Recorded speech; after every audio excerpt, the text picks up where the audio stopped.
Good morning. Welcome to worship. The football gods are smiling down on the tailgaters this morning. That's okay. I want to say a special welcome to a guest that we have here. Yesterday we had a leadership breakfast and a board and elder retreat led by a great lady named Susan Beaumont. Susan is in town this morning before she heads back to Detroit. I just want to recognize her, and would you just join me in welcoming Susan to Woodmont? Good to have her in worship.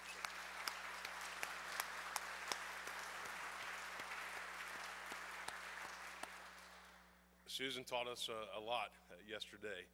Also grateful for the Woodmont Consort and the beautiful music to have them in worship. Please join with me in a prayer to begin this morning. Loving God, may the words of my mouth and the meditations of all of our hearts be acceptable in your sight. You are our rock and you are our Redeemer. Amen.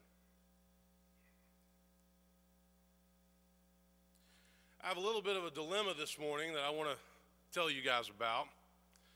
It's really eating at me. You see, I have been a Dallas Cowboys fan since I was a young boy. I grew up watching Troy Aikman, Michael Irvin, Emmitt Smith, Moose Johnson, all the other guys on the Cowboys win Super Bowls. I went to college at TCU in Fort Worth, Texas, so I went to a bunch of Cowboys games while I was in school, and I loved it. And so the Titans came to Tennessee. They actually came to Memphis first when I was a senior in high school and played the Liberty Bowl. And of course I pulled for the Titans, but today I really don't know what to do. I don't know who to pull for, the Tennessee Titans or the Dallas Cowboys. So I've just got this dilemma, and I want to go ahead and tell you about it on the front end. And we've been talking about idols the last couple weeks. We're studying the Ten Commandments this fall, and I'm going to tell you that it's actually hard to come up with humor to begin these sermons when you're talking about the Ten Commandments. But here's one that the Republicans will like, and I think the Democrats might like it as well. Bill Clinton had a long meeting at the Pope, or with the Pope, at the Vatican. And after the meeting was over, he held a press conference, and he said, I want you to know that the Pope and I, we had a great meeting, and we agreed upon 60% of what we talked about. And after he said that, a reporter said, Mr. President, can you tell me what you guys talked about? And Clinton slowly said, we talked about the Ten Commandments. I'll have one for the Democrats in a couple of weeks, okay? I'm recommending a book this fall to go along with the series. It's called The Truth About God, written by Stanley Hauerwas and Will Willimon. We have it in our bookstore. You can also get it online. But the Ten Commandments were given to Moses by God on Mount Sinai as a sign of the covenantal relationship between God and Israel. The commandments became the law. And the opening line before the first commandment is, I am the Lord your God who brought you out of the land of Egypt, out of the house of slavery. A reminder that God is a liberating God, and God gives us the commandments for our own well-being. Last week, we looked at the first two. You shall have no other gods before me, and you shall not make for yourself an idol. And Martin Luther actually lumped those two together when he ordered the commandments. Last Sunday, we talked about some of the things in our lives that can very easily become idols. And we named a few. Self, money, social status, physical beauty, children, material things, partisan politics, work, and drama and conflict.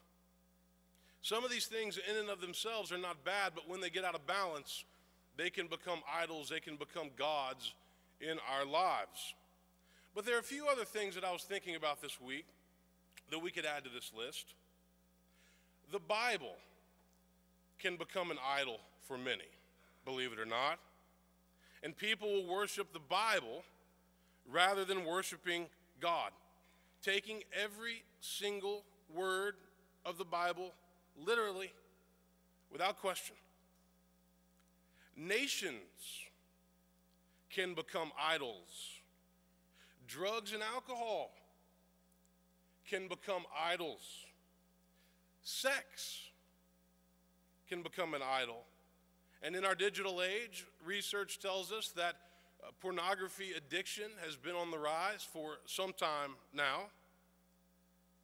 The irony this morning of a football game downtown, sports can also become an idol, and I've been guilty of that in my life. Who knew that once you got married, that watching college football from noon until 11 o'clock at night was unacceptable? Usually, things become idols or false gods in our lives when we least expect it. We often think that we have it under control, but we don't. Last week I quoted Presbyterian pastor Tim Keller, who said, "An idol is anything more important to you than God, anything that absorbs your heart and your imagination more than God, anything that you seek to give you what only God can give. A counterfeit God is anything so central and essential to your life that should you lose it, your life would feel hardly worth living." So today we come to the third commandment found in Exodus 20, verse 7. "You shall not make wrongful use of the name of the Lord your God." Don't take God's name in vain. Most people, when they hear this commandment, they automatically think about one thing. You shall not cuss and use the Lord's name. Saying GD or Jesus Christ, this is what first comes to mind when we hear this commandment. There's a story told about a guy who was once a heathen, and he converted to Christianity, and when he converted, he decided to clean up his language. But whenever he was back around his heathen friends, whenever one of them would say, "Jesus Christ," he would always pop in and go, "Loves you." And he used it as an opportunity to make a full sentence. Why is it that when we get mad or angry or upset, the deity is our first choice of words to blurt out? Why? Where does that come from? This commandment reminds us that we are to not do that, but it also means so much more than that. In the Sermon on the Mount, Jesus says, "You have heard that it was said to those of ancient times, you shall not swear falsely, but carry out the vows that you have made to the Lord. But I say to you, do not swear at all, either by heaven, for it is the throne of God, or by earth, for it is his footstool, or by Jerusalem, for it is the city of the great King. Let your yes be yes, and your no be no. Anything more than this comes from the evil one." You know what the most powerful organ is in our entire body? Do you know what organ has the ability to do great things or terrible things? It has the ability to build up and to tear down, to make friends and to tear apart relationships, to love and to hate. You know what that is? It's our tongue. Did you know the tongue was an organ? I didn't until I texted my wife this week at work. The words that we say have amazing power. Power for good and power for evil. Power to help other people and power to hurt other people. Power to find solutions and power to criticize. There are so many scriptures in the Bible that have to do with taming our tongue. Proverbs 21 says, "To watch over mouth and tongue is to keep out of trouble." Ephesians 4 says, "Let no evil talk come out of your mouths, but only what is useful for building up, so that your words may give grace to those who hear." James chapter 3 says, "The tongue is a small member, yet it boasts of great exploits. How great a forest is set ablaze by a small fire, and the tongue is a fire." Our words have great power, and we have to realize that. The third commandment, "Do not make wrongful use of the name of the Lord your God," means so much more than simply don't cuss using God's name. It means don't assign things to God that are of your doing that God would probably want nothing to do with. And guess what? As church people, we really have a hard time with this commandment. Hauerwas and Willimon say, because of our deceitful speech, church too often becomes not a place of truth-telling, but a conspiracy of niceness, where we flatter people, telling them what we think they want to hear rather than the truth, in the hope that they will treat us the same way. They say most people will tell you that they lie to other people because they are so nice. They don't want to hurt anybody. Self-concern rather than true concern for other people is behind most of our lying. But we like to think of ourselves as nice people who put the feelings of others before telling the truth. You see, in the church, we're called to speak the truth in love, even when it's uncomfortable, even when it's awkward, even when it's not popular. Have you ever heard of somebody talking bad about you behind your back, and then when you go and ask the person if what you heard they said was true, and they tell you, I didn't say that, and then you don't know what to believe? Human beings have mastered the art of talking out of both sides of our mouths. And then if we get confronted or called out for saying something, we are often quick to deny it or to downplay it. So here's a good rule of thumb, I think.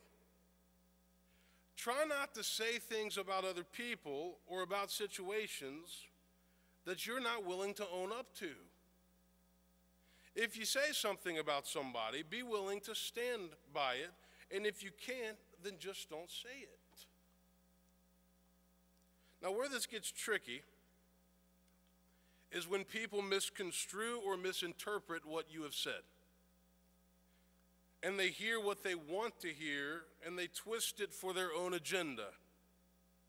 And what they think that they heard you say is not really what you said. You ever played that game called Telephone when you were in youth group? Where everybody is in a circle and somebody starts a message and you pass it around the circle and one person passes it to the next. And by the end of the chain, what is being passed around the circle is nothing close to the original message. How often does that happen in life? How often do we hear gossip or hearsay and just thoughtlessly pass it along as though it's the truth? Jesus says, let your yes be yes and your no be no. Be consistent in what you say. Have the courage to stand by what you say, even if it's uncomfortable. And if somebody takes what you have said and twists it, then do your best to go to the source, try to set the record straight, but realize that you can't control other people. The third commandment, you shall not make wrongful use of the Lord's name, is a big problem in our society today. So this week I was thinking about some examples of this. Internationally speaking, ISIS is a big problem. Anybody who goes around killing and beheading innocent people in the name of God has clearly missed what God is all about. And so dealing with them is very complicated, especially given the last 13 years. But they deserve justice. Praying for God to bless one nation above all other nations is problematic. It's fine to ask God to bless America as long as we are also willing to ask God to bless other nations as well, because people from all over the world, from all different nationalities and races, are children of God, made in God's image. Athletes who thank God for letting their team win are inferring that God calls the other team to lose. Now, granted, Vanderbilt may have had a prayer answered yesterday. I'll give you that. But it's one thing to thank God for health and the ability to compete, but it's another thing to ask God for a victory. Do you think that God cares if the Titans beat the Cowboys or the Cowboys beat the Titans? Don't answer that question. Asking God to bless one political party over all others is a problem. Because the irony is that people in all political parties, or both political parties, think that they've got God on their side. So who's right? Jim Wallace or Pat Robertson? Who's right? Jimmy Carter or Ronald Reagan? Who's right? Rachel Maddow or Megyn Kelly? Abraham Lincoln once said it best when he said, we shouldn't ask God to be on our side, but rather we should ask whether or not we are on God's side. And every time I quote that, somebody will say, well, yeah, and remember, Abraham Lincoln was a Republican. God is certainly interested in the affairs of the world, but God may not be as interested in our politics as we think God is. Asking God to make us rich, also commonly referred to as the prosperity gospel, is a problem. Because there are many good people in this world who have a genuine, honest faith, but they still struggle to pay their bills. They still struggle to feed their family or to put a roof over their head. We should ask God to give us the ability and the intellect to work hard and to be open to opportunities that may come our way in life. And we should also ask God to help us give other people those types of opportunities as well. These are just some of the ways that we can misuse the name of God. And we all do it. We all pray for things out of selfish motive.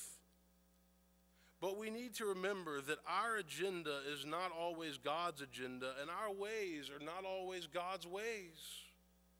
And so asking God to just rubber stamp what we want is not the best approach. We honor God with our actions and with our words. And we should always remember that words have great power. Power for good and power for evil. Power to build up and power to tear down. Power to strengthen our marriage and power to hurt it. Power to make new friends and power to drive those same friends away. Becoming a father has helped me learn to obey this third commandment and to watch what I say. We have 2 human parrots that live in our house. One is 4, and one is 2.5. And if I ever slip, my 4-year-old daughter Montgomery is very quick to correct me, and my wife loves it. It's important for parents to remember that those little eyes are watching, those little ears are listening to everything that you say. Let me close with a story. About 2 years ago, I was invited to go play golf with somebody at one of the club courses here in Nashville. And we were on about the 5th hole when another guy who was apparently a member of that particular club came to join us. Now, I'd never met this guy before. And apparently he had been very successful. He had a company and he sold it and he made a bunch of money. He started a new company. But he joined us on hole 5. And for those of you who don't play golf, the golf course is a great time to work on this commandment, just to throw that out there. In fact, I think that the golf course and watching the Vanderbilt Commodores play football are 2 great opportunities to work on this commandment. But we're playing golf, and this guy is hitting, some really bad shots, and so it's, GD this and JC this, and he starts telling some stories about being on business trips and chasing women on the road, and then he'd hit another bad shot, and he'd curse again, and spell out a few more words, breaking the 3rd commandment. Well, about 4 holes later, we finally get around to formal introductions. We're beginning the back 9. And we talk about what we do for a living. And you've never seen a guy turn as red as this guy did when he found out my vocation. Apologies, apologies, apologies. Don't misuse God's name. Don't swear in God's name. Watch what you say. Be willing to stand by your words. Tell the truth.